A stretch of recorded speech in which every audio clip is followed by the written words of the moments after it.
Қарағанды облысында Нұрлы жер бағдарламасы аясында мұғалімдер мен дәрігерлердің алғашқы легі баспаналы болып, қоныс тойын тойлап жатыр.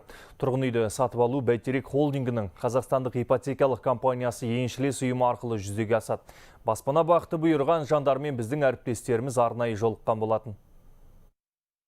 Қарағандының іргесіндегі мына алқап көптен бері бос тұрған. Біраздан бері осында көз тартарлық зәулім үйлер бой көтере бастады. Құрылыс әлі де қызу. Бастапқыда баспана мұғалімдер мен дәрігерлерге беріледі дегенде жас маман Бейбіт Ахметов күмәнмен қарадым дейді. Алайда құжатын тапсырды, баспаналы болды. Енді жақын арада үйленсем деп жоспарлап жүр.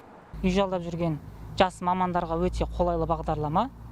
Себебі біреуге ақшаны бергеннен гөрі өзінің үйінде ақырындап төлеп ала бергенде дұрыс. Қазіргі таңда енді өзінің үйім бар, қарап тұрсаңыз, өз үйіме ақша төлеймін ай сайын.